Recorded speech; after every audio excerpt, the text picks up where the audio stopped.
Você tem o DNA de Deus. Então, tome posse e viva as promessas. No livro de Joel, capítulo 2, versículos 28 e 29 diz: E depois disso, derramarei do meu espírito sobre todos os povos. Os seus filhos e as suas filhas profetizarão. Os velhos terão sonhos, os jovens terão visões. Até sobre os servos e as servas derramarei do meu espírito naqueles dias. É importante celebrarmos marcos históricos, mas é importante entendermos que tudo aquilo que vimos no passado, se não aponta para o futuro, é apenas uma memória de algo que aconteceu. Mas existem coisas novas que Deus ainda quer fazer. Talvez existam situações que você viveu no passado que até hoje elas têm paralisado a sua vida.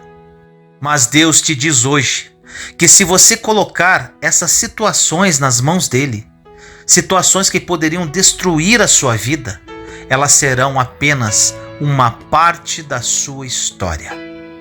Quando você está em Deus, até aquilo que fazem contra você te impulsiona para o seu destino profético. Quando você está em Deus, até aquilo que fazem para tentar te calar vão impulsionar a sua voz. Aquilo que fazem para tentar te paralisar dará a você ainda mais coragem para permanecer. Quando estamos em Deus, aquilo que tentam contra nós não é maior do que o Deus que em nós habita. Quando você está em Deus, não existe nada capaz de te impedir a prosseguir. Porém, temos que entender os propósitos que Deus tem para nós, porque isso é a chave para que nós permaneçamos independentemente de qualquer circunstância. Aquilo que tentou parar você, se você colocar nas mãos dele, também vai ser só uma parte da sua história. Celebre aquilo que Deus fez em sua vida no passado, mas traga para a sua vida expectativa e esperança em relação ao que Deus ainda vai continuar fazendo no futuro. Deus quer fazer coisas incríveis e precisamos entender que a única forma de expressarmos a verdade que carregamos é viver debaixo de uma realidade sobrenatural. Existem lugares que, se você professar a sua fé, literalmente faz com que você corra risco de vida. E exatamente por termos tanta liberdade de professar a nossa fé, que às vezes acabamos esquecendo o quão poderoso é a verdade que carregamos. Existem pessoas que literalmente estão enfrentando a morte todos os dias para continuar caminhando com a fé que possuem. Existe um mundo que só vai crer que Deus é real quando verem Ele fluindo através de nós, fazendo sinais e maravilhas, tocando os enfermos, libertando os cativos, mudando a história. Não é uma fé passiva que se restringe a sentar no banco da igreja e ouvir uma pregação. Não é uma fé passiva que se restringe a fazer parte de uma comunidade. Mas Deus espera que nós façamos aquilo que desde a igreja primitiva começou a ser feito: sinais e maravilhas através dos discípulos e apóstolos. Às vezes, nos questionamos o porquê de sermos os únicos cristãos em determinados lugares que estamos. Mas, se você é o único cristão ali, aquele lugar já tem tudo para ser transformado. A fé tem que ser ativa, os sinais e as maravilhas têm que ser cotidianos. Os frutos que carregamos têm que ser reais, senão a nossa fé é só ideológica, teórica. A fé que carregamos precisa fazer a diferença. A sua fé não pode ser a fé dos seus pais, avós, ou pautada no milagre que você viveu há 5 anos atrás. Não dá para ouvir essa mensagem e no final tudo continuar igual, porque existe dentro de cada um de nós uma porção do DNA de Deus. Você carrega a genética de Deus. Ele criou o homem com as próprias mãos, mas quando ele sopra a vida dentro do homem, ele está colocando dentro dele o seu próprio DNA. Isso precisa fazer a diferença na sua casa, nos seus dias, nos seus negócios, nos seus relacionamentos, no seu ministério. Não tem como carregar a própria vida de Deus dentro de nós e vivermos como se Deus não existisse. Ele continua vivo, fazendo milagres, movendo pessoas e continua mudando histórias. O problema é que nem sempre acreditamos no poder revolucionário que carregamos. A Bíblia não é um livro de histórias que fala a respeito apenas do passado. A Bíblia é um livro de marcos e feitos de Jesus que apontam para o futuro. É como se Deus falasse: você está vendo tudo o que foi feito até aqui? Então, a partir de agora, o livro continua sendo escrito através de vocês. Você não pode ficar pautado apenas naquilo que aconteceu no passado. Você tem que viver coisas que a sua geração vai poder contar para as próximas gerações no futuro. Precisamos lembrar daquilo que Deus fez no passado, mas precisamos entender que isso é uma convocação para aquilo que Ele quer fazer no futuro.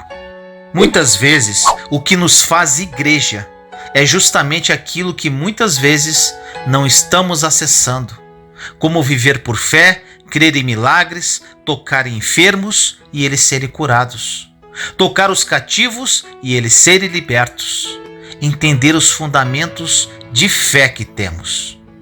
Então, o ponto central é que estamos o tempo inteiro tentando entender como obedecer a Deus. Mas é impossível obedecer se não sabe nem o que Ele está pedindo, ou não sabendo o que Ele quer de você. Há estudos de que entre 10 pessoas que entram na universidade, 1 vira ateu, 2 continuam firmes e 7 são abalados significativamente na sua relação com Deus. Mas presta atenção nisso. Entrar na faculdade não afeta a sua fé, só revela o quão superficial ela é. Porque alguém que na sua primeira aula de antropologia, sociologia, filosofia começa a questionar a sua base de fé, é porque nunca teve uma fé por si só, mas carregava a fé de alguém. Por exemplo, se a forma como enxergamos o inferno pode ter sido construído por alguém, quem garante que a forma como enxergamos Deus está ligado a Ele, como Ele realmente é?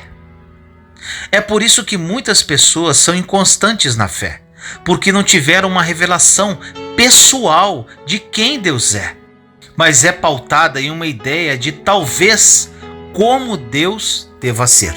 É por isso que nos agarramos em algumas crises acreditando que Deus está tratando o nosso caráter, quando na verdade nunca foi isso. É por isso que às vezes somos inconstantes, porque não tivemos ainda uma revelação pessoal de quem Deus é e queremos mover o sobrenatural, romper, viver milagres.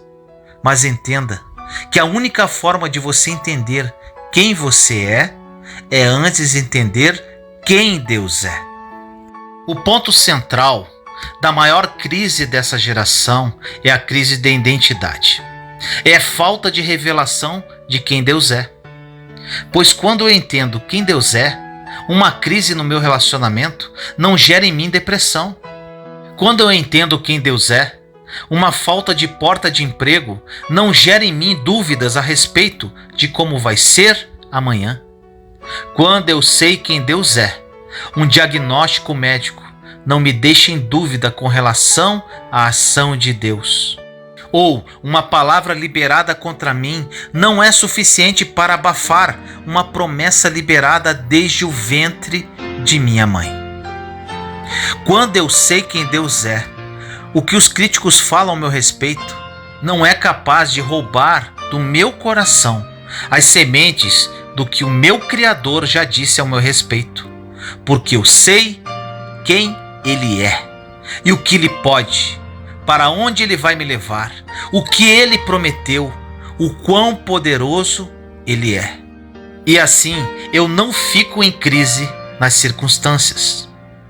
Talvez a raiz da nossa inconstância de fé seja justamente a superficialidade na nossa relação com Deus.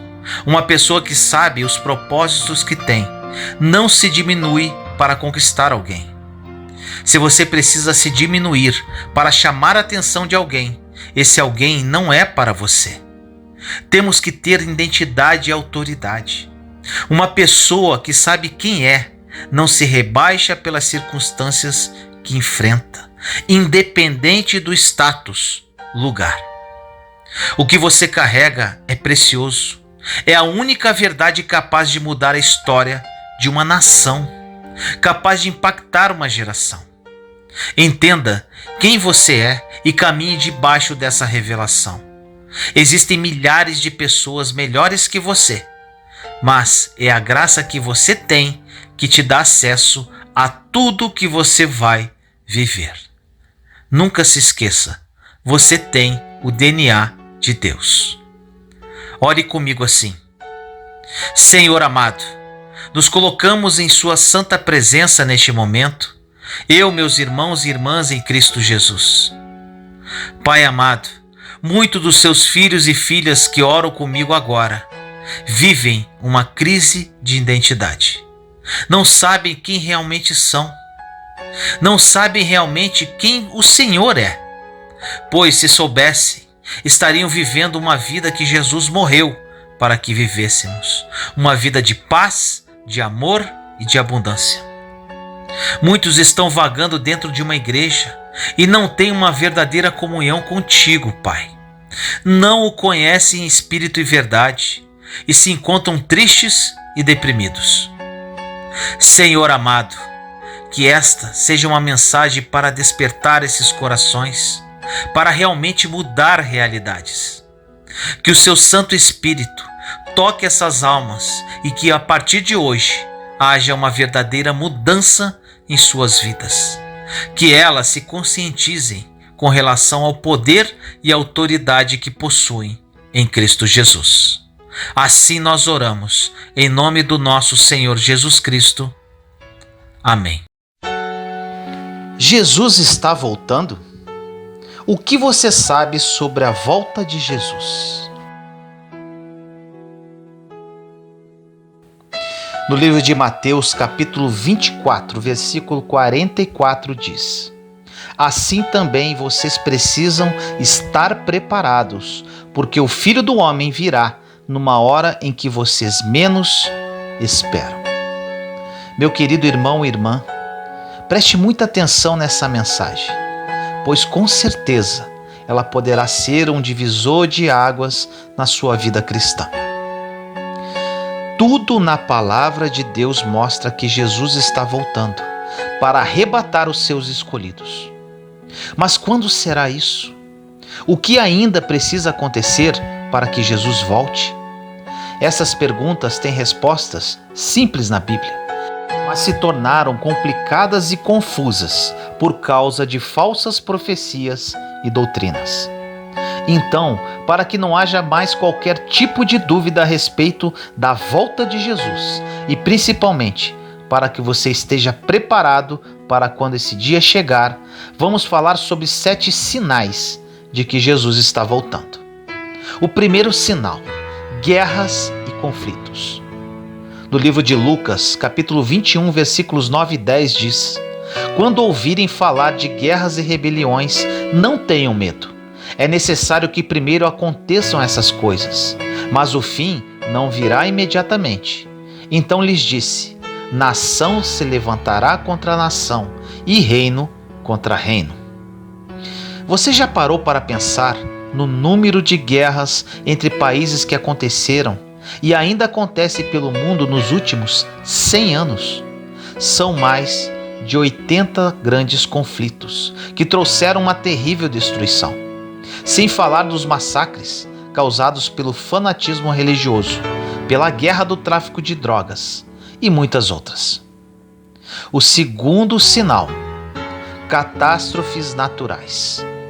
No livro de Lucas, capítulo 21, versículo 11 diz: haverá grandes terremotos, fomes e pestes em vários lugares, e acontecimentos terríveis, e grandes sinais provenientes do céu. Tsunamis, furacões, terremotos, vulcões em erupção, fome e pestes em vários lugares. Você pode até pensar, mas isso tudo sempre aconteceu. Sim, mas estudos comprovam que o número desses acontecimentos foi muito maior no século XX do que em qualquer outro século. E a tendência é que essas catástrofes sejam ainda maiores no século XXI. Coincidência? Ou é porque Jesus está voltando em breve? O terceiro sinal, aumento do pecado. No livro de Mateus, capítulo 24, versículo 12 diz: devido ao aumento da maldade, o amor de muitos esfriará. O pecado tem se multiplicado de forma tão assustadora e se tornou algo tão comum que mal percebemos a sua presença entre nós. É óbvio que o pecado existe desde que Adão e Eva desobedeceram a Deus, mas sua influência entre os homens é cada dia maior e mais devastadora. Hoje há o excesso de pornografia, adultério, fornicação, corrupção, violência. E o pior disso tudo é que vivemos em uma sociedade que divulga essas práticas como algo normal, se tornou uma verdadeira apologia ao mal. Mulheres de renome agora se gabam de suas fotos pornográficas e homossexuais se sentem ofendidos e nos rotulam de homofóbicos quando dizemos que Deus reprova esta prática. Em alguns países, a lei protege a mãe que mata seu próprio bebê no ventre. E os usuários de drogas, que antes viviam escondidos pelos becos, agora marcham pelas suas ruas reivindicando os seus direitos. A sensualidade, que antes era vista como obra da carne, agora se tornou a maior virtude de uma mulher. A luz virou trevas e as trevas, luz. O pecador não mais se envergonha do seu pecado. Pelo contrário, se orgulha dele. Você acha que Jesus não está voltando? O quarto sinal, a multiplicação do conhecimento. Em Daniel 12:4 diz: e tu, Daniel, encerra estas palavras e sela este livro. Até ao fim do tempo, muitos correrão de uma parte para outra, e o conhecimento se multiplicará. Por causa dos avanços tecnológicos, em menos de meio século o homem pisou na lua, criou a televisão, o telefone, o rádio, o computador, a internet, os smartphones. Na verdade, a cada minuto algo novo é criado. Tudo isso se tornou comum em nosso dia a dia. Mas o que pouca gente sabe é que essa multiplicação do conhecimento é um dos sinais de que Jesus está voltando. O quinto sinal, a propagação da nova era. Em 2 João, capítulo 1, versículo 7 diz: de fato, muitos enganadores têm saído pelo mundo, os quais não confessam que Jesus Cristo veio em corpo. Tal é o enganador e o anticristo. O movimento chamado de Nova Era é um conjunto de diferentes crenças, com o objetivo de buscar uma verdade universal. O termo Nova Era refere-se à Era de Aquário, que, de acordo com seus seguidores, está se iniciando, supostamente trazendo uma promessa de paz. A Nova Era ensina que para ser salvo não é preciso se arrepender dos pecados e crer em Jesus Cristo como Salvador. Basta apenas buscar o próprio aprimoramento da alma, chamando de evolução. Com isso acreditam na evolução do homem vindo do macaco e até mesmo em extraterrestres, como seres mais evoluídos. Ou seja, esse movimento não confessa que Jesus é um enviado de Deus para salvar e libertar o homem do pecado. O sexto sinal, renascimento de Israel. do livro de Isaías, capítulo 66, versículo 8 diz: Quem já ouviu uma coisa dessas? Quem já viu tais coisas? Pode uma nação nascer num só dia? Ou pode-se dar à luz um povo num instante? Pois Sião ainda estava em trabalho de parto e deu à luz seus filhos. Jesus veio ao mundo como descendente de Davi e seria o Messias de Israel. Mas os judeus o rejeitaram e no ano 70 depois de Cristo foram expulsos da Judéia e dispersos pelo mundo. Assim, Jesus profetizou que um dos sinais de que ele estaria voltando seria o renascimento da nação de Israel, com a volta do povo judeu para a sua terra. E isso aconteceu. Logo após a Segunda Guerra Mundial, a ONU votou em favor disso e no dia 15 de maio de 1948 estava criado oficialmente o Estado de Israel. Este povo, que estava espalhado no mundo inteiro por quase 2000 anos, se tornou uma nação independente. Este foi o sinal-chave pelo qual todos os outros sinais de que Jesus está voltando começaram a aparecer. O sétimo sinal: o surgimento do anticristo. Em 2 Tessalonicenses, capítulo 2, versículos 3 e 4 diz: Não deixem que ninguém os engane de modo algum. Antes daquele dia virá a apostasia, e então será revelado o homem do pecado, o filho da perdição. Este se opõe e se exalta acima de tudo o que se chama Deus, ou é objeto de adoração, a ponto de se assentar no santuário de Deus, proclamando que ele mesmo é Deus. Com a crise financeira mundial, Terceira Guerra Mundial, aquecimento global, grandes terremotos e tsunamis, fomes e doenças em escala global, surgirá uma pessoa, de forma bem sutil, com o discurso de trazer a paz e a unidade a todos os povos, e conseguirá resolver aparentemente as calamidades da Terra. Tudo indica que a crise financeira será resolvida com uma moeda única mundial, provavelmente o chip sobre a pele.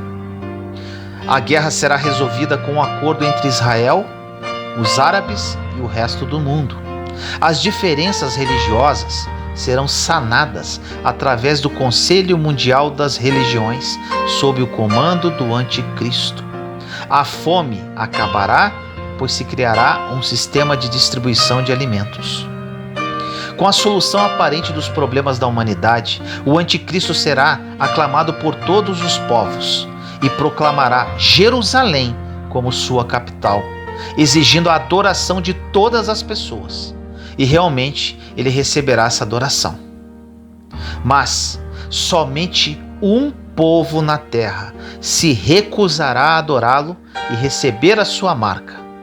Trata-se da Igreja de Cristo, composta dos verdadeiros cristãos e dos judeus messiânicos, que creem em Jesus como Salvador.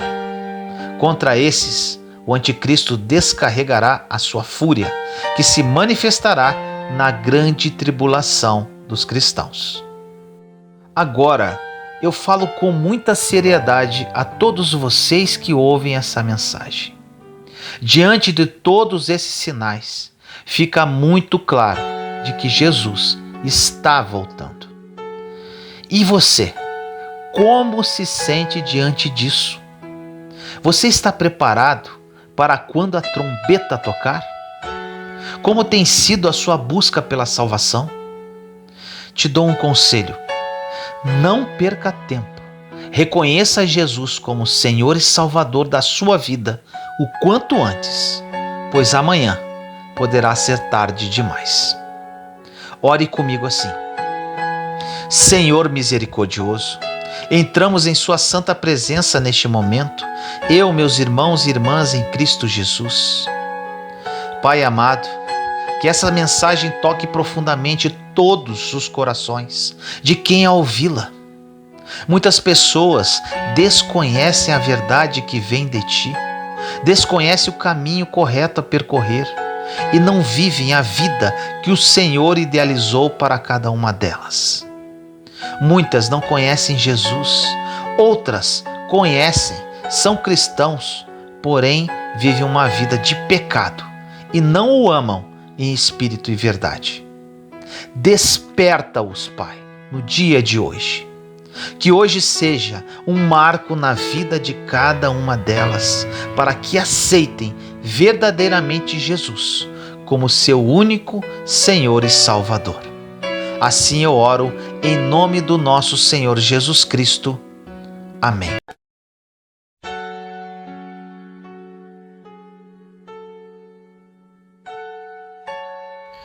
Além do perdão. No livro de Lucas, capítulo 6, versículos 27 e 28 diz: Mas eu digo a vocês que estão me ouvindo, amem os seus inimigos, façam o bem aos que os odeiam, abençoem os que os amaldiçoam, orem por aqueles que os maltratam.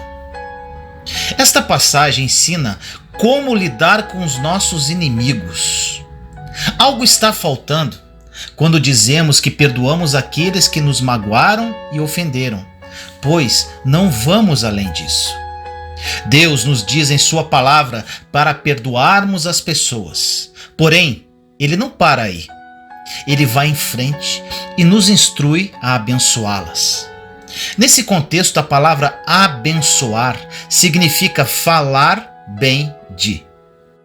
Assim, um dos nossos problemas é que, embora oremos e tentemos perdoar aqueles que nos ofenderam, nós nos viramos e os amaldiçoamos com a nossa língua, ou relembramos a ofensa milhares de vezes quando falamos sobre ela com outras pessoas. Isto não funciona. Para lidarmos com o processo do perdão e desfrutarmos da paz que buscamos, precisamos fazer o que Deus nos diz para fazer, que é não apenas perdoar, mas também abençoar. O motivo pelo qual achamos tão difícil orar por aqueles que nos magoam e maltratam é que temos a tendência de achar que estamos pedindo a Deus para abençoá-los fisicamente ou materialmente. A verdade é que não estamos orando para que eles ganhem mais dinheiro ou tenham mais bens. Estamos orando para que eles sejam abençoados espiritualmente. O que estamos fazendo é pedindo a Deus que lhes traga verdade e revelação sobre a sua atitude e comportamento, a fim de que eles estejam dispostos a se arrependerem e serem libertos de seus pecados. Não basta dizer que perdoamos as pessoas. Precisamos ter o cuidado de não as amaldiçoarmos ou não falarmos mal delas, mesmo que achemos que elas mereçam isso. Em vez disso, devemos fazer como Jesus fez e orar por elas, abençoá-las e falar bem delas. Mas por quê? Porque fazendo isso, abençoamos não somente a essas pessoas, mas também a nós mesmos. Odiar aqueles que nos feriram é como tomar veneno e esperar que o seu inimigo morra. Obviamente, qualquer pessoa que fizesse isso estaria apenas ferindo a si mesma. Por que passar a vida zangado com as pessoas que provavelmente nem sequer sabem ou se importam com isso? Elas estão aproveitando suas vidas plenamente, enquanto você está infeliz. Libere-as, deixe a ofensa para trás, abra mão disso e tenha a mesma atitude para com elas que Jesus teve para com seus inimigos. Ao fazer isso, você sentirá uma liberdade maravilhosa. Deixe a Deus trabalhar na vida dos seus inimigos. Deixe-o. A verdade e a justiça de Deus sempre prevalecerá. Ore comigo assim: Senhor amado, nos colocamos em sua santa presença neste momento, eu, meus irmãos e irmãs em Cristo Jesus. Pai querido, muitos dos seus filhos e filhas que oram comigo carregam um grande peso em suas vidas. De alguma forma, até perdoaram quem lhes fez mal. porém não entendem que não basta apenas o perdão, mas sim devemos abençoar nossos inimigos. Que haja um despertar em cada uma delas e que se espelhem em nosso Senhor e Salvador Jesus Cristo, que foi o nosso grande exemplo de como agir com as pessoas que nos magoaram, feriram e humilharam. Desperta-os, Pai, ajude-os neste processo que os levará a uma completa libertação. Assim nós oramos em nome do nosso Senhor Jesus Cristo. Amém.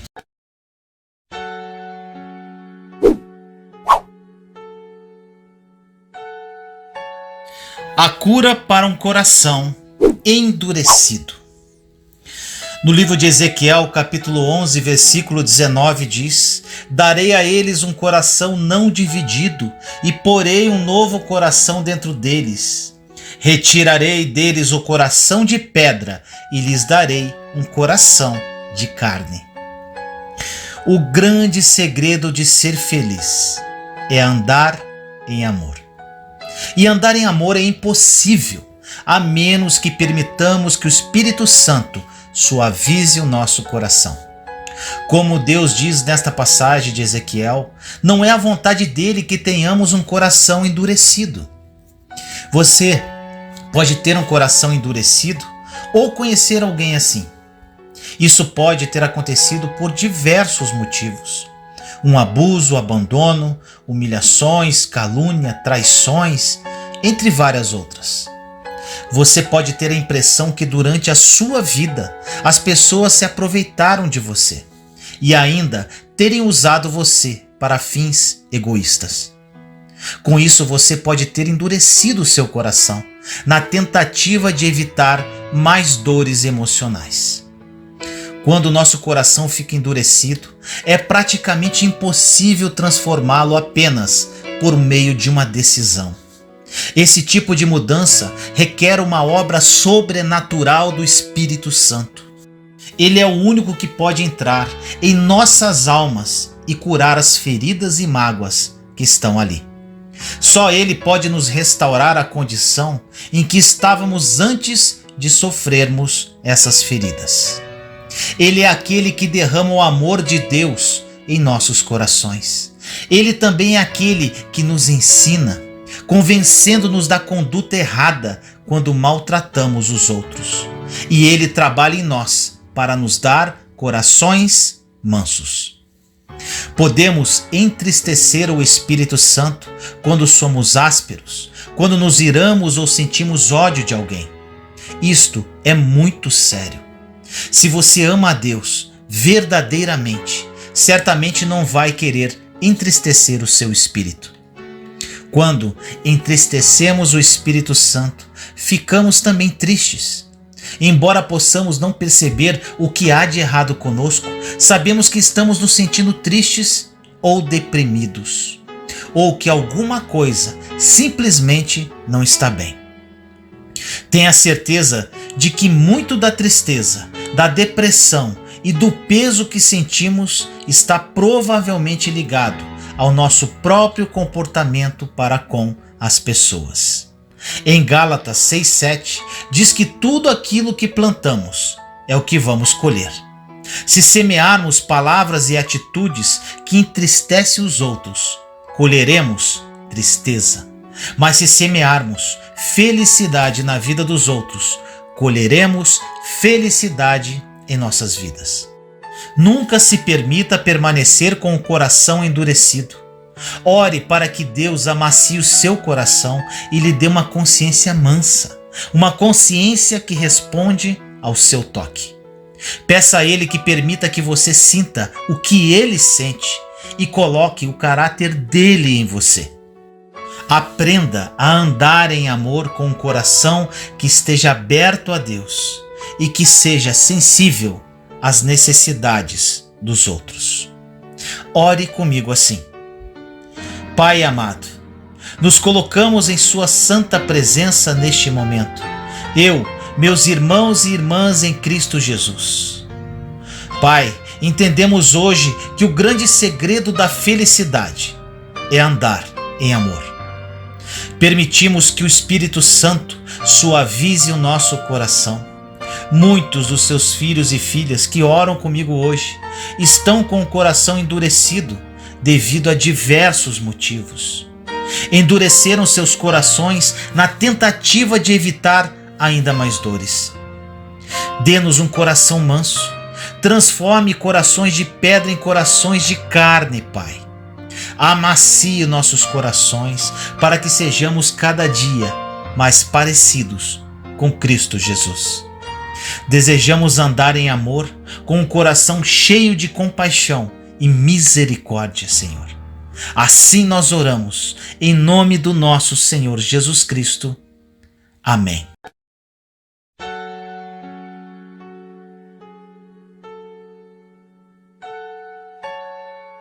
Esta mensagem vai impactar a sua vida. Inveja, caminho para o propósito. No livro de Mateus, capítulo 27, versículos 17 a 18 diz: Pilatos perguntou à multidão que ali se havia reunido: Qual destes querem que lhes solte? Barrabás ou Jesus, chamado Cristo? Pilatos sabia muito bem que os líderes judeus haviam entregado Jesus porque tinham inveja dele. Talvez você nunca tenha passado pelo tema da mensagem de hoje, mas se você não passou, um dia passará, pois para tudo em nossas vidas existe um propósito. A palavra de Deus diz claramente que existe um propósito para tudo. Na vida existe um propósito para tudo debaixo do sol, inclusive para a inveja. E se você nunca passou por isso, seja lá invejando ou sendo invejado, um dia isso irá acontecer de uma forma ou de outra. É impossível você crescer na vida, ser usado por Deus, descobrir e viver o seu destino, cumprir os seus propósitos na terra e não ser alvo de pessoas invejosas. Você terá que aprender a lidar com pessoas difíceis, sejam odiosos, invejosos, caluniadores, mentirosos, perseguidores. Não importa qual seja o tipo de inimigo que se levante contra você, você terá que aprender a lidar com eles, pois existe um propósito até nas pessoas mais difíceis que surgem no seu caminho. Deus sabe quem lidera uma história. Deus sabe quem vai liderar um projeto. Deus sabe em quem confiar um caminho. E se Ele confiou em você, não tem inveja, não tem palavra maldita, não tem trabalho contrário, não tem nada que quebre o que Deus entrega na sua mão. Não existe nada que possa impedir, não existe nada externo que possa roubar o que se encontra dentro de você. Se está dentro, já é teu. Nesse processo, nós seres humanos demoramos muito para amadurecer e entender isso, até nós entendermos que é Deus que tem esse controle. Nós sofremos muito até termos a consciência que não existe nada lá fora que possa roubar o que Deus colocou dentro. Ficamos noites sem dormir, reclamamos, murmuramos, blasfemamos, sem saber que não é possível roubar o que já está dentro. Existem pessoas que invejam você só porque não foram ensinadas a transformar o sentimento de ódio, de comparação e até mesmo de inveja em força, como você faz. Outras vão olhar para suas conquistas e não vão ter coragem de se espelhar em você como exemplo. Elas vão preferir dizer que você conquistou aquilo de uma forma indigna. Algumas pessoas ficam muito afetadas com o crescimento dos outros, crescimento este que elas gostariam de ter. Elas não têm e você tem. Nós podemos citar diversos exemplos bíblicos, mas primeiro eu quero que você pense nos seus exemplos de vida. Veja se você se identifica. Quantas vezes nós já perdemos coisas porque imaturamente ninguém nos avisou que quando contamos um projeto antes do tempo, os invejosos também se levantam antes do tempo? Se identificou? O invejoso não quer um lugar como o seu, ele quer o seu lugar. Ele se alegra mais com as quedas alheias do que com o seu próprio levantar. Ele prefere que os outros sejam derrotados do que ele seja vitorioso. Ele abre mão de suas vitórias, portanto que você fique derrotado. Ainda assim, há uma finalidade na inveja, para que todas as coisas debaixo do sol tenham um propósito. Na passagem no início da mensagem, diz que os líderes judeus haviam entregado Jesus por inveja. Muitas pessoas que foram possuídas tão poderosamente pelo espírito da inveja que foram capazes de entregar o Messias para morrer. Pessoas ficam tão cegas por causa do desejo de ter o que você tem, que perdem a noção das coisas. E ainda que você seja perfeito, assim como Jesus foi perfeito, eles vão te entregar para que você seja julgado. Os judeus não admitiam que um homem simples e humilde levaria a salvação para o povo. Que este homem, Jesus, realizava milagres e mais milagres que eles não faziam. Devemos lembrar que antigamente não haviam redes sociais. Se isso acontecesse no dia de hoje, a perseguição seria muito mais rápida.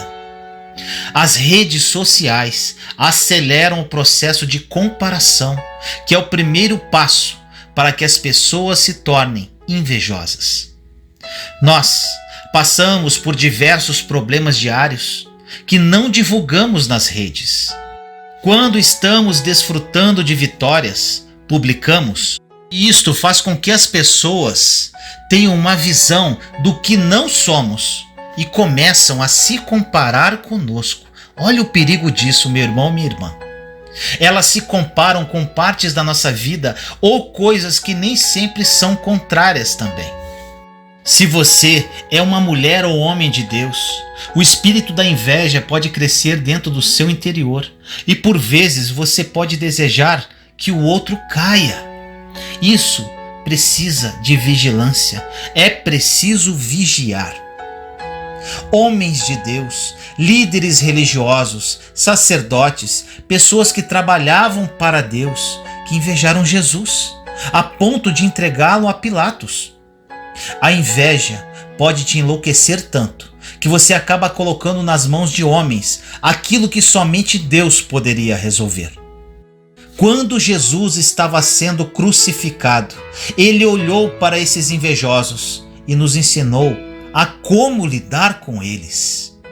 Ele olhou para cada um deles e disse: Pai, perdoa-lhes, eles não sabem o que fazem. Essas foram uma das últimas palavras de Jesus neste mundo. Jesus pediu o perdão de Deus sobre aqueles que não tinham ideia do que estavam fazendo. Isso é poderoso demais. A pergunta que fica é: Jesus tinha qual propósito aqui na Terra? Eu respondo a vocês: morrer na cruz, ressuscitar no terceiro dia, para que a graça dele invadisse sua vida, a sua casa, a sua família, o seu casamento, seus filhos e resgatasse sua alma do inferno. Podemos observar que neste caso a inveja não foi uma inimiga, mas sim foi um agente de cumprimento de propósito. Por vezes achamos que o invejoso nos atrapalha, mas na verdade ele está tirando você da zona de conforto, fazendo que você trabalhe, acelerando seus projetos, colocando você no lugar certo e na hora certa. Na Bíblia, outra história com relação à inveja é a história de José. Conforme dito na palavra, os seus irmãos o invejaram tanto a ponto de querer matá-lo. Irmãos esses que eram homens de Deus. Suas maiores lutas não virão de pessoas que estão lá fora, preste atenção nisso, mas de pessoas que por vezes professam a mesma fé, mas não querem assistir o que Deus está fazendo na sua vida. A inveja, como dita, é um propósito. José foi vendido para que fosse escravo no Egito, e era lá que estava o seu propósito. Ele foi para o lugar de propósito porque foi expulso pela inveja de quem não conseguia ver o que Deus estava fazendo com ele. Olha essa palavra, meu irmão, minha irmã. As pessoas não vão saber lidar com os teus sonhos. Muitos já tiveram seus sonhos esmigalhados pelas dores da vida. Muitos já tiveram seus sonhos destruídos por relacionamentos mal sucedidos, por frustrações, derrotas. E quando essas pessoas veem alguém sonhando, elas não conseguem suportar isso e começam a planejar o mal contra você. José também tinha sonhos, foi invejado, vendido, passou por mais de uma década de humilhação, escravidão e servidão forçada. Aí vem uma grande fome sobre a terra nesta época, e José agora estava numa posição diferente. Deus exalta José. Ele era o segundo homem mais importante do Egito, que administrava tudo: a comida em época de fome, a riqueza em época de pobreza. Um grupo de hebreus veio comprar alimento e ele reconheceu seus irmãos, aqueles que o invejaram, aqueles que o colocaram na escravidão. Mas José também entendeu que por causa da escravidão, hoje ele estava alimentando a terra inteira. José nos dá um remédio para a cura da inveja. Ele manda chamar aqueles homens para dentro de uma sala, tira sua túnica e se identifica. Aqueles homens se assustam, temendo a morte. Mas José diz: não fiquem assustados, não foram vocês que me venderam ao Egito. Deus me enviou adiante de vós, para que hoje eu fosse o sustento desta terra. A inveja daqueles irmãos colocou José num lugar de propósito, e José alimentou seus irmãos e colocou-os na melhor terra do Egito. A grande lição que José nos ensina aqui é: alimente aquele que te invejou. Se você não sabe lidar com pessoas invejosas, não peça para ser usado por Deus, porque a bênção de Deus na sua vida atrai esse tipo de pessoa. A vitória atrai os caluniadores. E se você não quer lidar com eles, fique parado onde você está. Se você não sabe lidar com esse tipo de pessoa, não peça a Deus coisas que vão fazer que você seja perseguido ou alvo da inveja.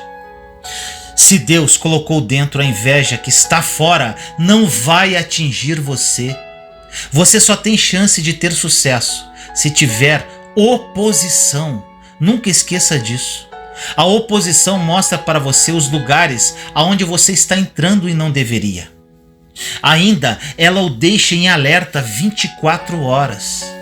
Também, a oposição mostra que você não pode ficar parado onde está. Você tem que continuar caminhando. Ficamos chateados com a oposição sem saber que ela é um benefício divino para nos alinharmos no propósito. Não fique com raiva do invejoso, não o amaldiçoe, pois Deus nunca ensinou isso. Pelo contrário, Deus nos mostra a virtude do perdão, pois eles não sabem o que fazem. Eles não sabem que somos nós, aqueles levantados por Deus, amados e escolhidos. Jesus não morreu para salvar aqueles que acreditam. Jesus morreu para aqueles que querem ser salvos.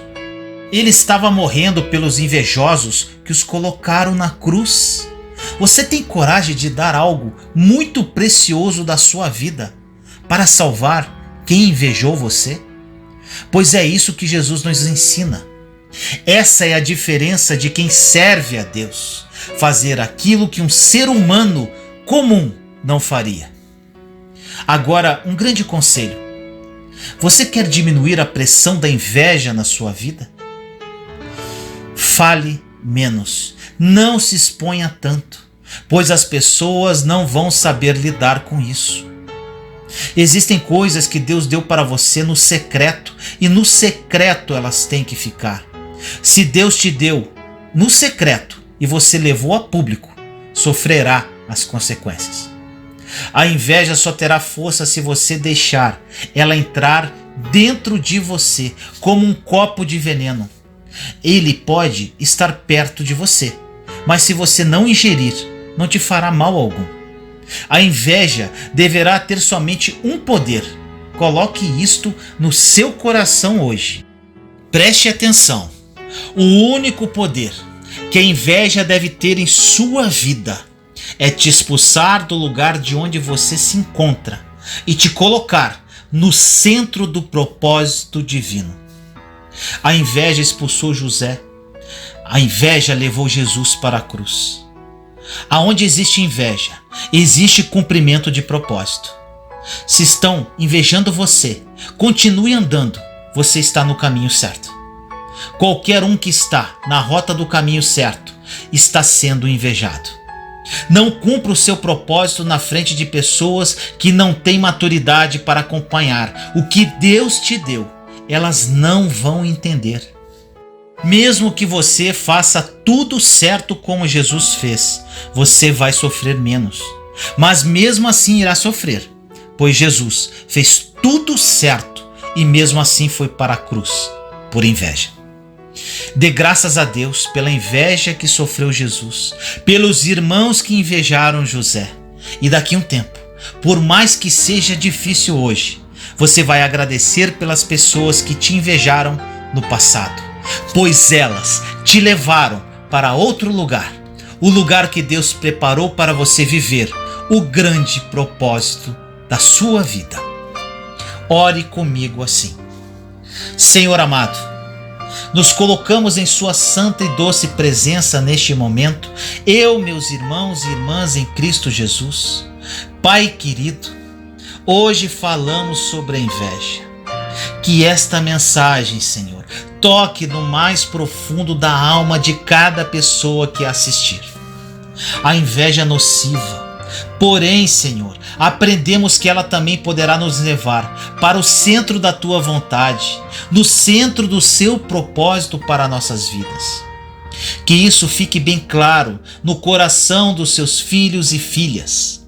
Que eles entendam também, Pai, que para que a inveja não tome conta de seus corações, eles precisam estar continuamente em comunhão contigo. E ainda, para que não sejam invejados, parem de se expor nas redes sociais, no que falam e nas atitudes que tomam. Aprendemos com Jesus e José do Egito a postura que devemos ter com os invejosos, e a partir de hoje agiremos conforme esses ensinamentos. Assim nós oramos em nome do nosso Senhor Jesus Cristo. Amém.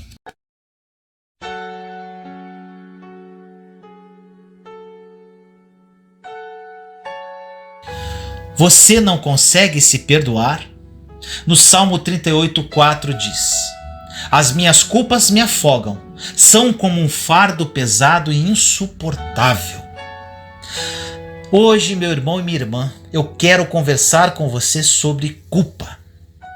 Percebo um grande número de pessoas que me seguem nas redes sociais, que já foram perdoados pelo Senhor por algum erro que cometeram. Porém, não perdoaram a si mesmas e são escravas da culpa. Todos nós cometemos erros e fazemos coisas que sabemos que não deveríamos, e por isso nos sentimos culpados. E isso é bom porque nos mostra que desagradamos a Deus e que não seguimos os conselhos que a palavra dele nos dá. Porém, viver com o sentimento de culpa o tempo todo não nos ajudará em nada. Muito pelo contrário, esse sentimento só faz com que enfrentemos mais dificuldades em nossa caminhada, pois ela desgasta o nosso físico, o nosso psicológico e principalmente o nosso espírito. Quando carregamos a culpa, mesmo depois de termos nos arrependido e pedido perdão ao Senhor, ficamos presos nesse pecado, e é exatamente isso que Satanás quer. Ele sabe que a culpa vai nos afastar dos caminhos de Deus, vai impedir que sigamos em frente e prosperemos. Por isso ele quer que passemos a vida focando em nossos fracassos e nos sentindo pessoas sem valor. A Bíblia diz que o diabo é o acusador dos nossos irmãos, Apocalipse 12:10. E ele vai te lembrar de tudo o que você fez de errado nos últimos anos. Antes de você levantar da cama de manhã, Ele vai dar um jeito de fazer você pensar que não tem sido um bom pai ou uma boa mãe, que falhou com seu cônjuge, que perdeu a cabeça em determinada situação, ou que caiu naquela tentação que você tanto lutou para não cair, mas não conseguiu. Mas aqui está a chave para combater as acusações de Satanás. Veja o que Deus disse em Isaías 43:25. Sou eu mesmo, aquele que apaga suas transgressões por amor de mim e que não se lembra mais de seus pecados. Ou seja, quando nos arrependemos dos nossos pecados e pedimos perdão ao Senhor, Ele decide apagar os nossos erros. Isso quer dizer que se alguém estiver trazendo coisas negativas do seu passado, isso não vem de Deus, vem do acusador, tentando te enganar para te fazer carregar o peso da culpa. Então, meu irmão e minha irmã, quando isso acontecer com você, faça um favor a si mesmo e diga ao diabo: eu não sou perfeito, mas meu Deus já me perdoou. Aproveite também para se lembrar daquele texto do apóstolo Paulo, que diz que temos a redenção e o perdão de nossos pecados por meio do sangue de Jesus, que foi derramado na cruz. Efésios 1:7. Entenda uma coisa: você não pode carregar as culpas e fracassos com você e viver ao mesmo tempo uma vida de vitórias. Isso não é possível. Então, se você já se arrependeu e pediu perdão a Deus, deixe isso para lá. O profeta Jeremias nos garante que as misericórdias do Senhor são inesgotáveis, se renovam a cada manhã.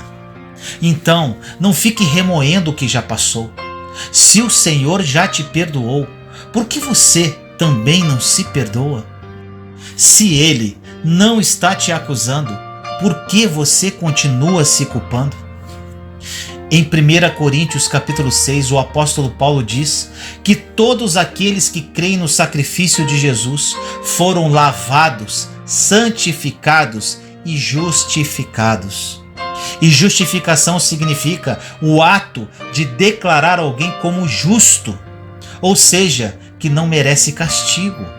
Isto quer dizer que não importa o tamanho dos seus erros, se você se arrependeu deles, Cristo já te justificou. Pare de olhar para o seu passado de pecados e se sentir alguém sem valor. O diabo vai te dizer que você errou e que não merece nada, que não tem perdão. Mas Deus te diz hoje: você é meu filho, eu te salvei, te justifiquei, te ungi e honrei. Em quem você vai acreditar, meu irmão e minha irmã? Vai permitir que o acusador te engane e te faça caminhar por aí com o peso da culpa em suas costas? Não, aceite o que o Senhor diz a seu respeito e comece a mudar de vida. Existe algo importante que você precisa saber.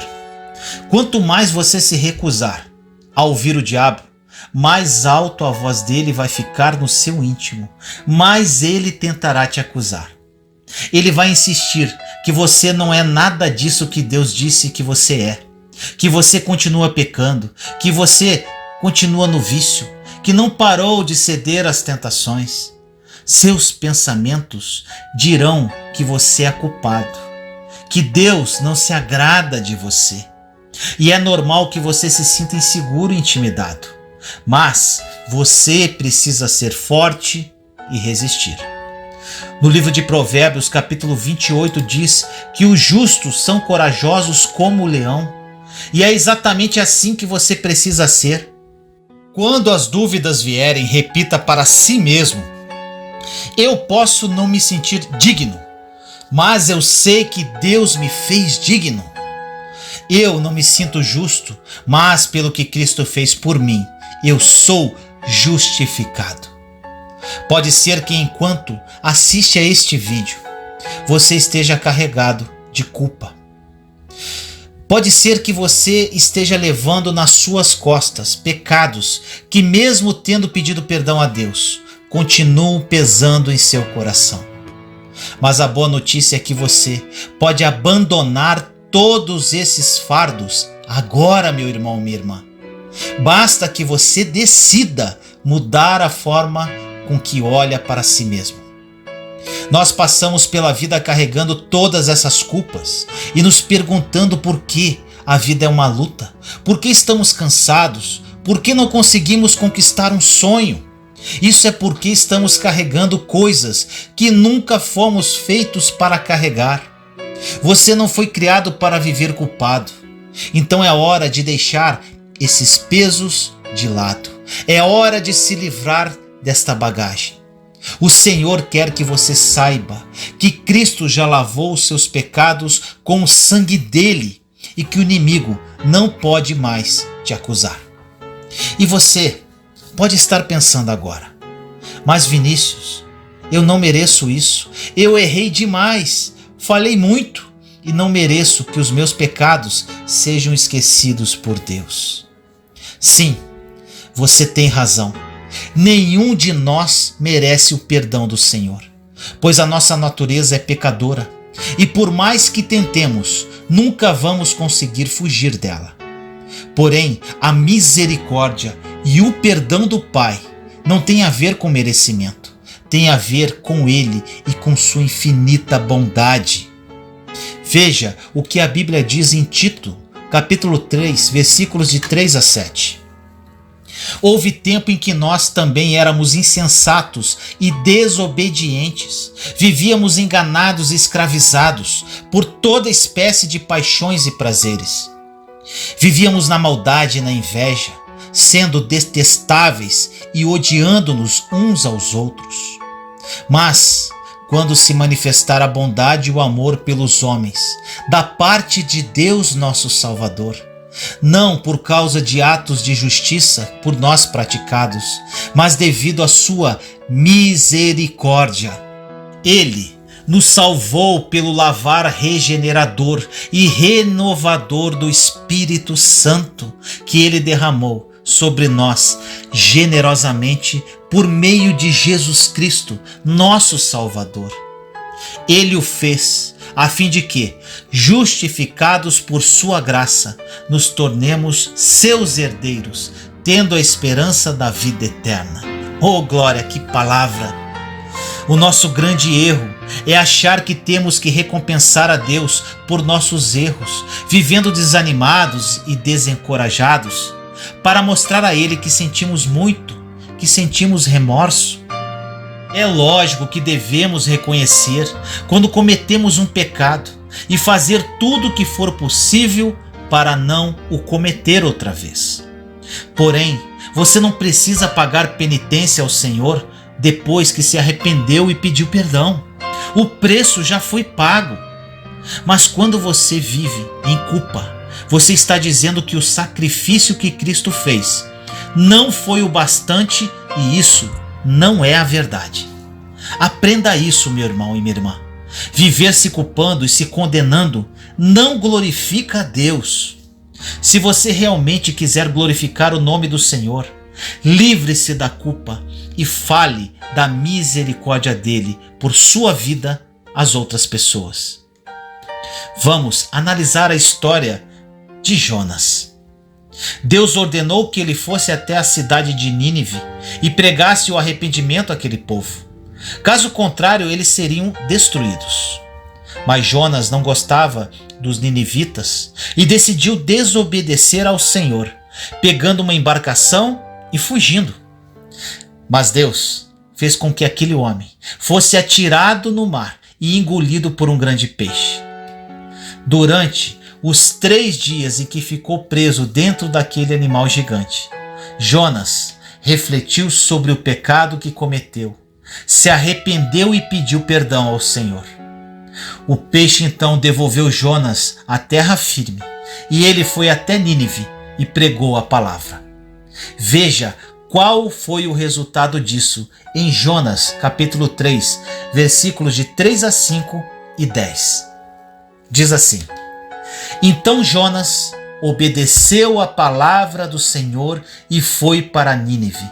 Era uma cidade muito grande. Demorava-se 3 dias para percorrê-la. Jonas entrou na cidade e a percorreu durante 1 dia, proclamando: daqui a 40 dias Nínive será destruída. Os ninivitas creram em Deus, proclamaram jejum e todos eles, do maior ao menor, vestiram-se de pano de saco. Deus viu o que eles fizeram e como abandonaram os seus maus caminhos. Então Deus se arrependeu e não os destruiu como tinha ameaçado. Deus sabia que Jonas havia cometido um erro grave, mas quando ele se arrependeu e pediu perdão, o Senhor decidiu deixar aquele pecado para trás e deu àquele homem uma nova oportunidade de fazer a sua obra imediatamente.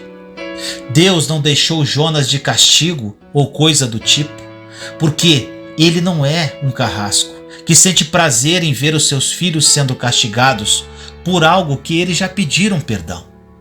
E mais, Jonas também não permitiu que o inimigo fizesse com que ele se sentisse culpado pelo erro que cometeu no passado.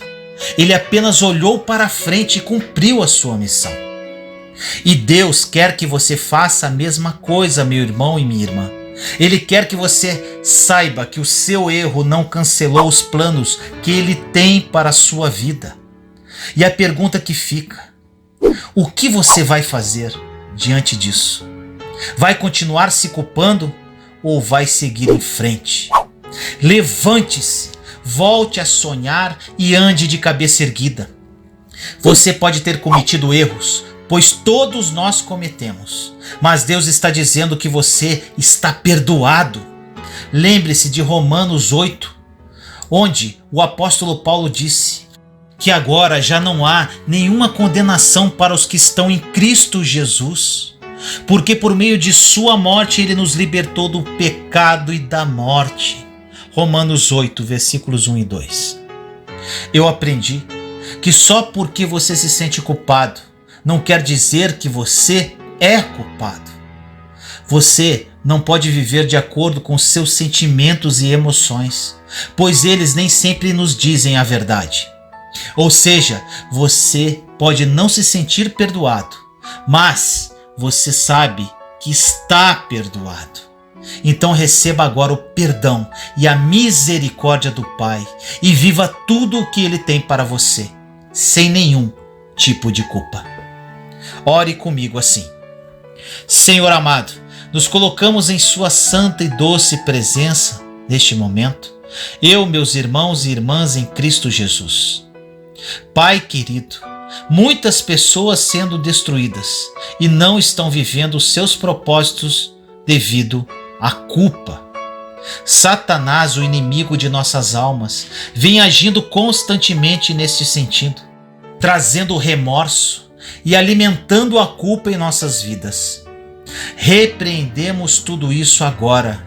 Pelo sangue de Jesus, fomos remidos e toda a culpa foi levada por Ele na cruz do Calvário. Hoje iniciamos um novo ciclo, libertos da culpa e trilhando por caminhos divinos, escritos por Ti. Assim nós oramos em nome do nosso Senhor Jesus Cristo. Amém.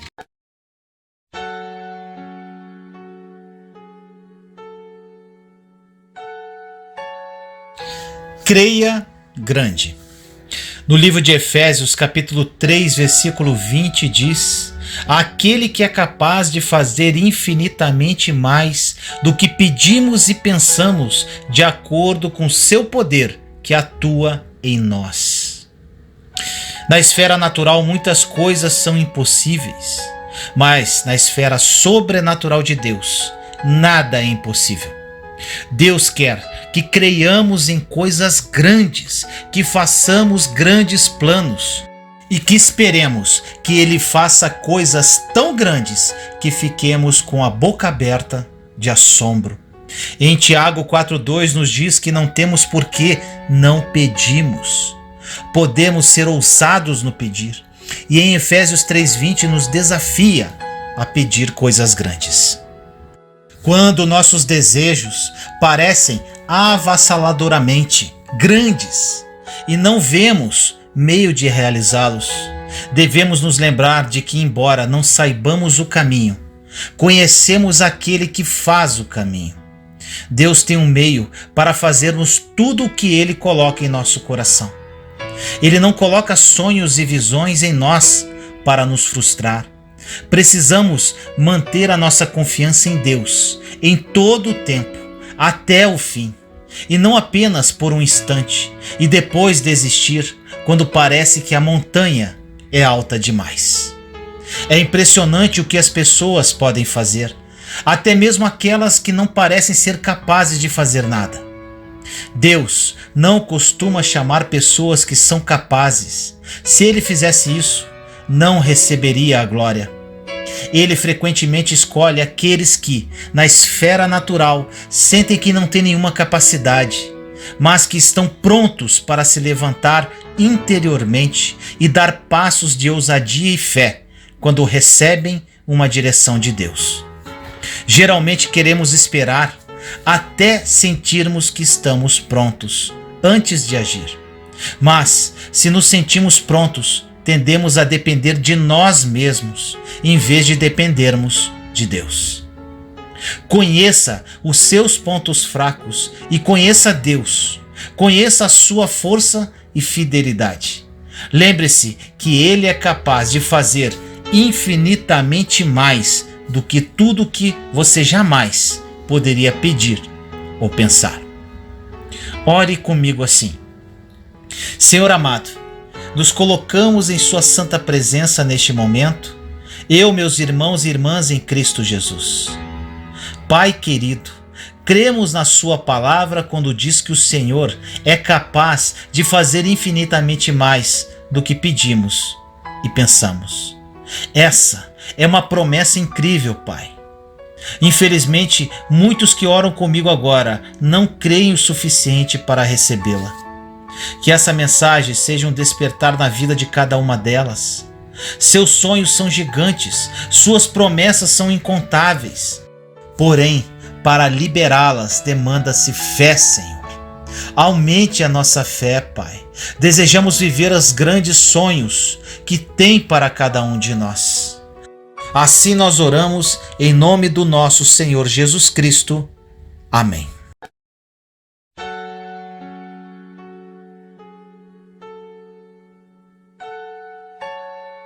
Torne o seu fardo mais leve.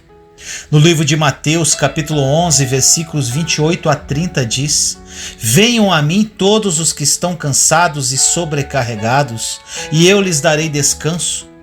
Tomem sobre vocês o meu jugo e aprendam de mim, pois sou manso e humilde de coração, e vocês encontrarão descanso para suas almas, pois o meu jugo é suave e o meu fardo é leve. Deus lhe dará o poder e a força de que você precisa para servi-lo. Esta passagem nos ensina que Jesus não é nenhum chefe durão. Nesta passagem, Jesus está dizendo que Ele é bom e que seus princípios são bons e não incômodos ou difíceis. Regras e regulamentos religiosos podem ser árduos e opressores, e você pode ficar facilmente sobrecarregado se não souber como fazer tudo o que acha que esperam de você. Mas Jesus está dizendo aqui: eu não sou assim, meus caminhos não são assim. Eles não são penosos, difíceis, árduos e opressores, e sim suaves e leves. Deus não apenas nos diz o que fazer, como também nos dá a força e a sabedoria para fazê-lo. Se Deus não me desse a capacidade de escrever mensagens com o fim de ajudar as pessoas, me direcionando dia a dia, seria incapaz de realizar isso sozinho, com minhas próprias forças. Quando confiamos inteiramente no que Deus nos conduz a fazer, o fardo se torna leve e prazeroso. Sinto-me confortável e muito feliz em fazer o que Deus me propôs. Eu não seria provido de qualquer capacitação para realizar este trabalho se tentasse servir a Deus a partir de meras regras e regulamentos. Mas eu o sirvo porque o amo profundamente. Portanto, sinto alegria no que faço. Jesus nos conduz a um lugar que é confortável e agradável. Creio que servir a Deus é fácil quando compreendemos a ouvir a sua voz e simplesmente o obedecermos, em vez de nos esforçarmos para fazer coisas que Ele nunca nos pediu que fizéssemos. Separe um tempo para buscar a Deus e saber se as suas obras são as obras dele. É o Senhor quem está conduzindo você no que você faz? Se descobrir que está envolvido em obras da carne e que Deus não lhe deu graça para realizá-las, não tenha medo de abrir mão delas e de buscá-lo para saber qual a vontade divina para a sua vida. Lembre-se, nem sempre será fácil, mas haverá conforto, graça e prazer associados ao exercício da obra de Deus. Jesus quer tornar leve o fardo que você tem carregado por si mesmo e lhe dar descanso. Ore comigo assim: Senhor querido, nos colocamos na sua santa presença neste momento, eu, meus irmãos e irmãs em Cristo Jesus. Pai amado, a palavra de hoje toca-nos profundamente. Muitas pessoas carregam fardos pesados em suas vidas, mas na sua palavra, seu Filho Jesus disse que o jugo dele é suave e o fardo é leve. Escolhemos ouvir a sua voz e obedecê-lo. Chega, Pai, de ficarmos nos esforçando para fazer coisas que nunca foram da sua vontade. Estamos cansados do esforço que fazemos para encontrar um caminho de acordo com os nossos desejos. Trocamos de fardo com Jesus e caminharemos dentro dos seus propósitos. Assim nós oramos, em nome do nosso Senhor Jesus Cristo. Amém.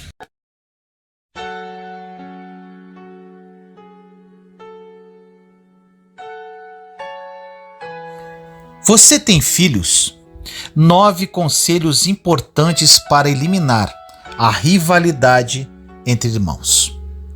No livro de Juízes, capítulo 9, versículo 5 diz: Ali, em cima de uma só pedra, ele matou os seus 70 irmãos. Que desfecho trágico teve esta história. Abimeleque queria ser rei e, para eliminar a concorrência, matou seus 70 irmãos. Somente um deles conseguiu escapar.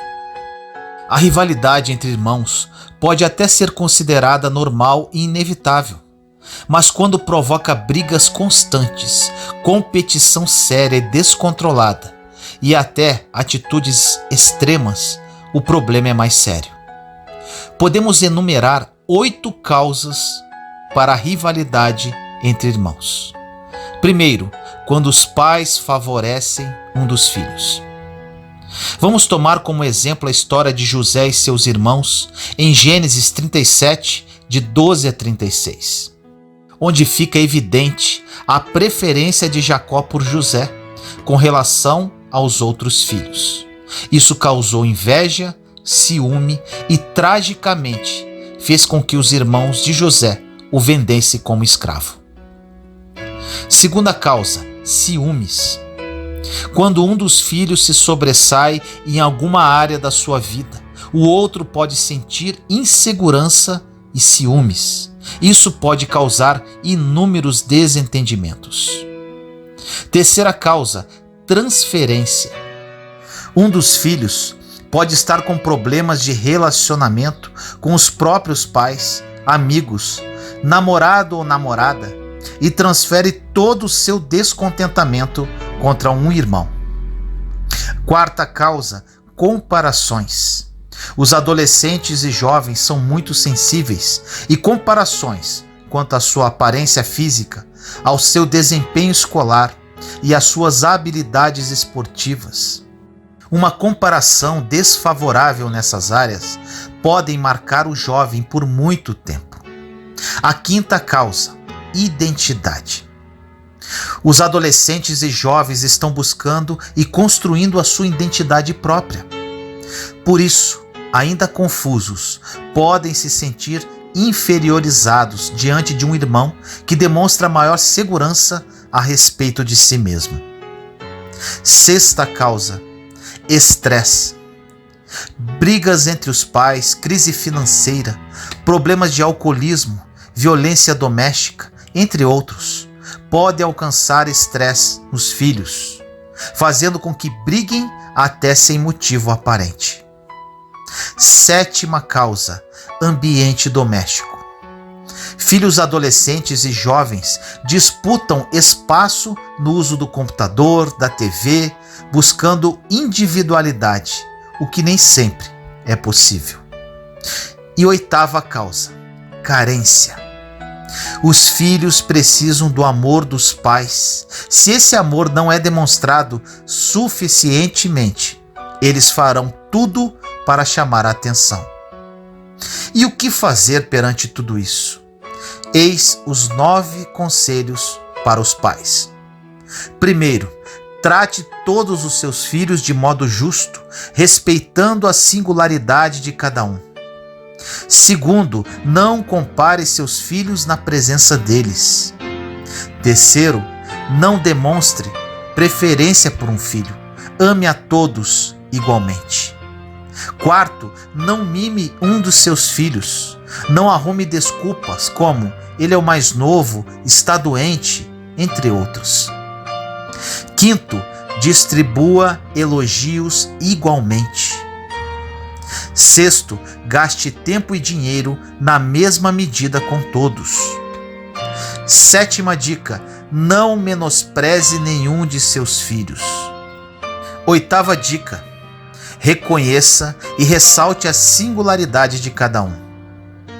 9. E última dica: separe tempo para conhecer melhor cada um individualmente. Se esse problema tem ocorrido em sua família, procure conhecer as causas desse comportamento entre irmãos. Por fim, confie na graça e no poder de Deus. Ele perdoa e restaura os relacionamentos.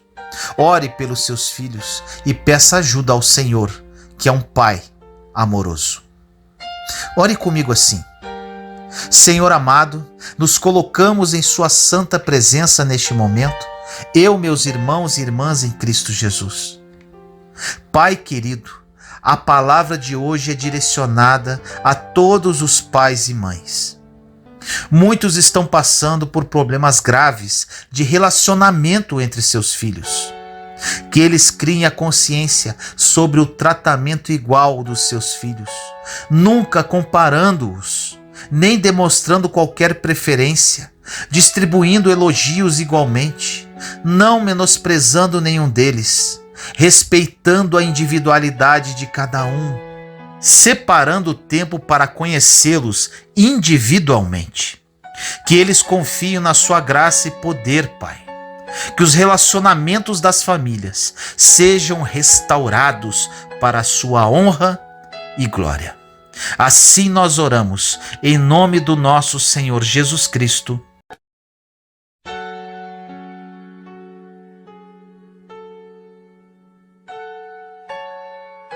Essa mensagem vai impactar você.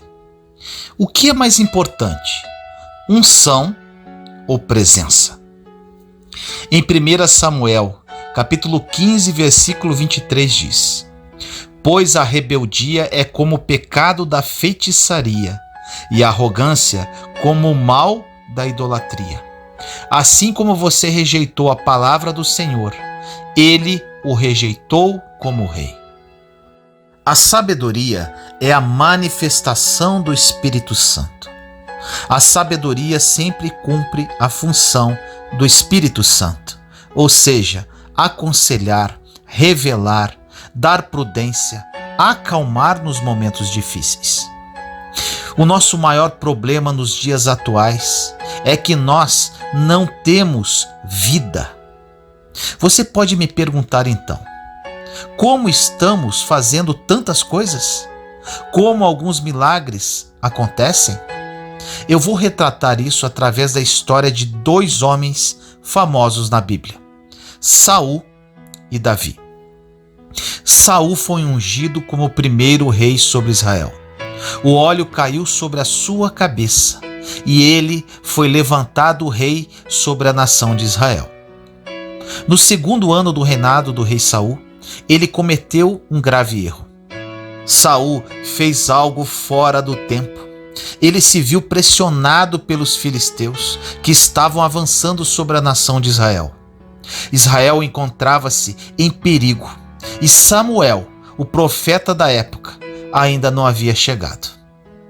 Com isso, Saul precipitadamente cometeu um erro. Ele ordenou que trouxessem animais e sacrificou-os ao Senhor, ato que apenas Samuel, como profeta, poderia ter realizado. No momento do sacrifício, Samuel chegou e surpreso perguntou: "O que você fez?" Saul respondeu: "Os filisteus estavam avançando, o povo de Israel estava fugindo e você não estava aqui no tempo que havia sido combinado. Então eu tive que fazer o sacrifício." Samuel respondeu: "Hoje Deus te confirmaria como rei sobre toda Israel, mas devido ao seu ato, ele toma de ti o trono." E de uma forma muito estranha, a Bíblia diz que Saul reinou por mais 38 anos sobre Israel. Aí vem a pergunta: se Deus tomou o trono de Saul, por que ele governou por mais 38 anos? Responda você: porque Deus só toma aquilo que ele dá. Saul continuou no trono porque quem havia dado aquele trono físico para ele foram as 12 tribos de Israel. Deus, de fato, já havia levantado outro rei. Os 12 chefes das tribos de Israel reuniram-se com Samuel e pediram que lhes desse um rei, pois todas as outras nações tinham um monarca. A nação que foi colocada para ser modelo do céu aqui na terra queria copiar uma nação comum. E isto acontece com muitos de nós. Deus coloca-nos para sermos modelo para os outros, mas infelizmente, por muitas vezes, copiamos os comuns. Para que você entenda profundamente esta mensagem, preciso esclarecer algo muito importante. Temos um inimigo de nossa alma, o diabo. O diabo veio para roubar, matar e destruir. Mas antes de matar e destruir, ele precisa roubar, pois é no roubo que ele nos enfraquece. Um exemplo mais claro: Roma, quando tomava uma cidade, eles primeiramente roubavam vagarosamente aquela cidade. Primeiro eles roubavam a água, a comida e com isso enfraqueciam aquele lugar. Quando aquela cidade já se encontrava fraca, eles invadiam para matar e destruir. Se o diabo não roubar primeiro, você não ficará debilitado o suficiente para ele entrar e destruir. Você pode estar perguntando: mas como que ele nos rouba? A cada princípio que você quebra, a cada situação que você se entrega, cada descontrole emocional, ele vai te enfraquecendo, para que no momento oportuno ele possa te derrubar. Entenda isso: o povo queria um rei, porque todos tinham um rei. Com isso, Deus falou para Samuel: "Tudo bem, Samuel, não discuta, dê um rei para eles." Quando Deus tomou o trono de Saul, ele não tomou o trono físico, pois o trono físico foram as 12 tribos que deram, como já foi falado. Deus tomou o manto de autoridade, a conexão que Saul tinha com ele. A partir daí, Deus nunca mais falou com Saul, a ponto de ele começar a consultar necromantes para iludir o povo que Deus estava falando com ele.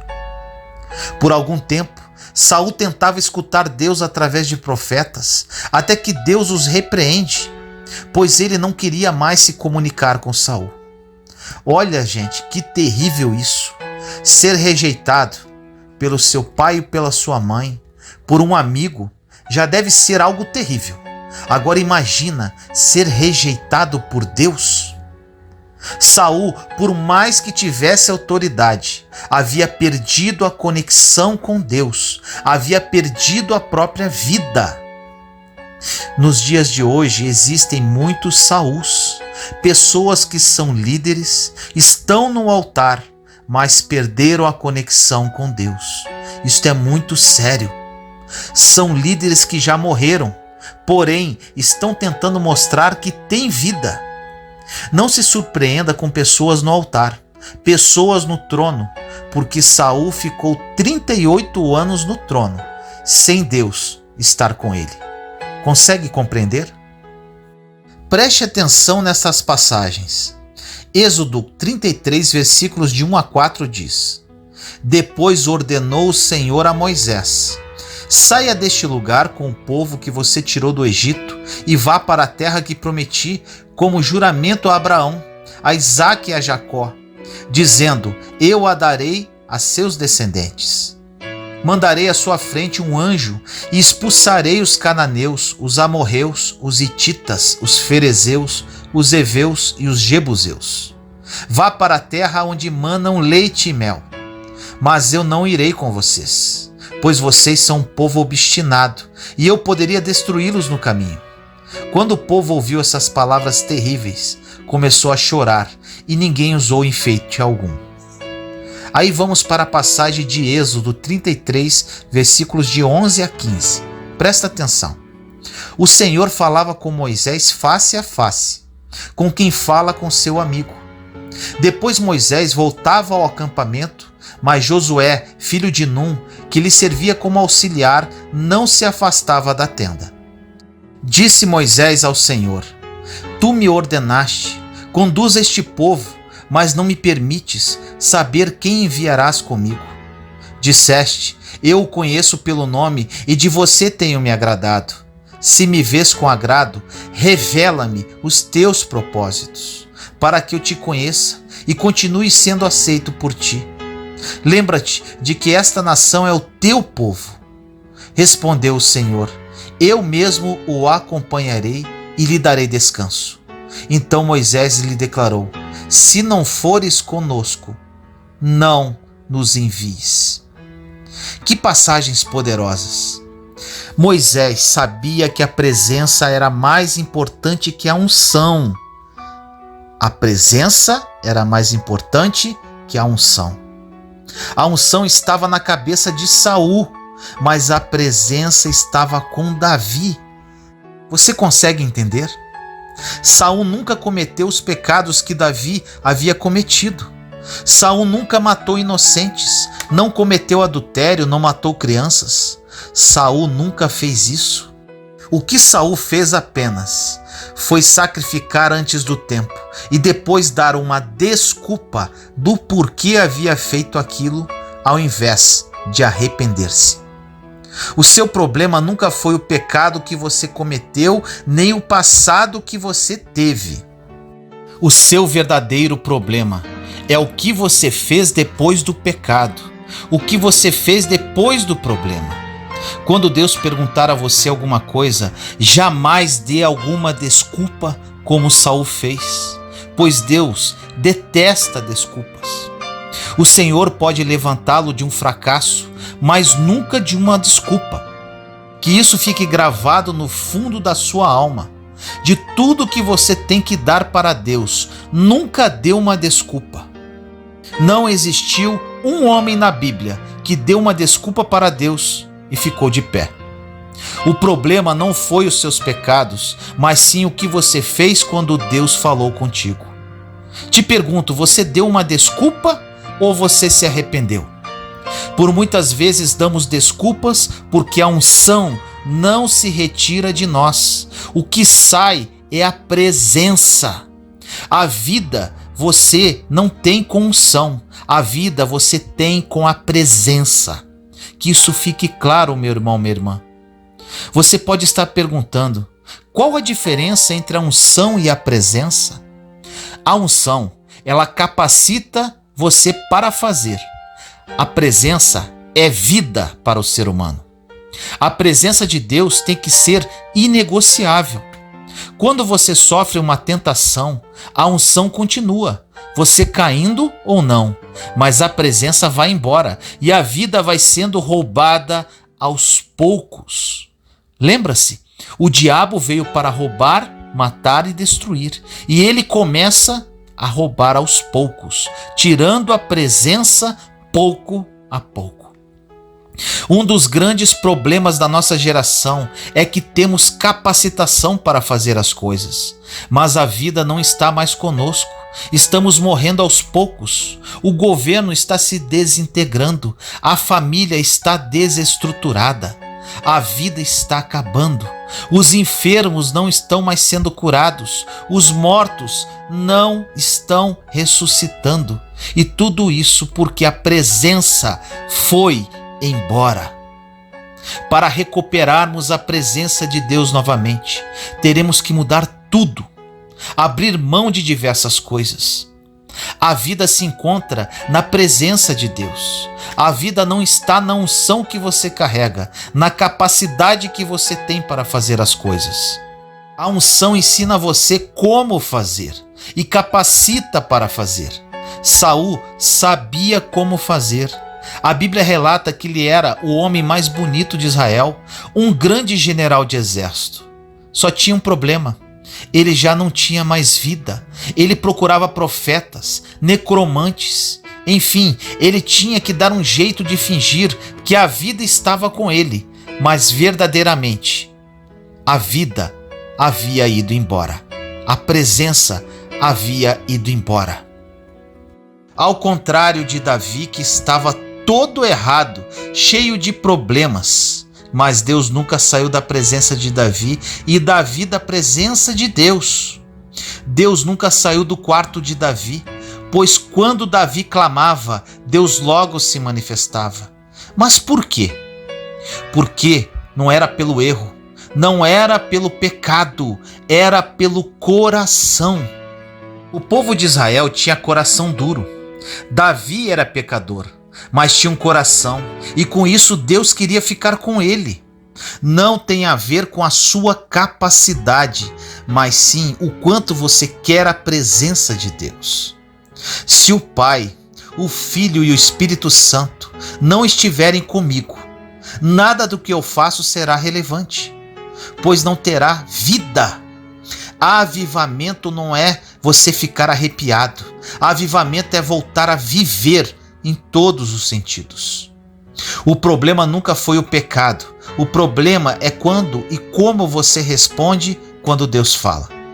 Chegou a hora de amadurecermos na fé. Deus não está preocupado com suas conquistas materiais. Deus não está preocupado se você tem vida ou não. Ele não trabalha com certo e errado. Ele trabalha com verdade e mentira, vida ou morte.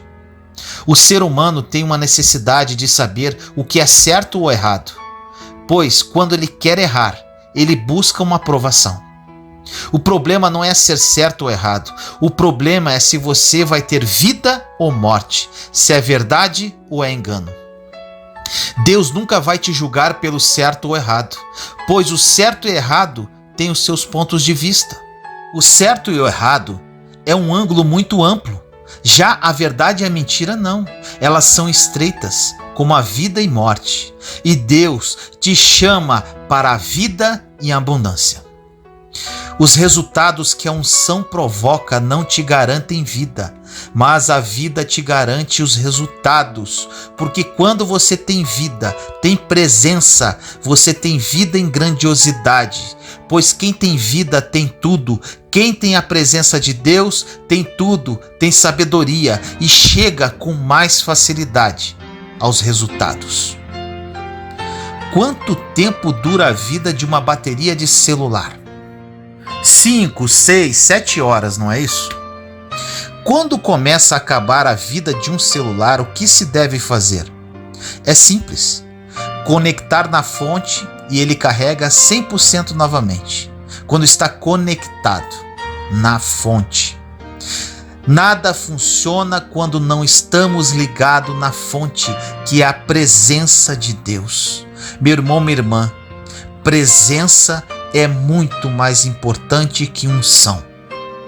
A única coisa que faz Deus sair do seu trono de glória para se mover ao seu favor é um coração quebrantado e contrito. A Bíblia diz que um coração quebrantado ele não pode resistir. Quem tem a presença de Deus muda qualquer ambiente. A presença de Deus em nossas vidas pode mudar todas as situações, por pior que pareçam. Aonde tiver morte, a vida vai sobrepor a morte. Aonde tiver falência, quando você entrar, a prosperidade vai sobrepor a falência. Aonde tiver demônio, o Espírito de Deus vai sobrepor. Pois se tem algo que o inferno respeita e muito, é a presença de Deus. Quando você está com a presença de Deus, tudo que é perfeito vai ficar e tudo que é impedimento vai embora. Ore comigo assim: Senhor, nos colocamos em sua santa e doce presença neste momento. Eu, meus irmãos e irmãs em Cristo Jesus. Pai amado, peço a Ti que através desta mensagem corações sejam quebrantados. Aprendemos hoje com Saul e Davi sobre unção e presença. A sua presença é vida, Senhor, e é ela que buscamos. Sem sua presença não somos nada. Por mais unção que podemos ter, a sua presença é primordial. Quebrantamos nosso coração em sua presença e pedimos perdão humildemente por todos os pecados ainda não confessados, por atos, palavras ou omissões. Queremos sua presença, Pai. Assim nós oramos, em nome do nosso Senhor Jesus Cristo. Amém. Glória a Deus! Eu gostaria de convidar você a conhecer o nosso novo site www.anovaalianca.com.br. Clica no link e conheça. Lá você poderá desfrutar de conteúdos incríveis que poderão mudar a sua vida. O link está na descrição deste vídeo. Te amo em Cristo Jesus.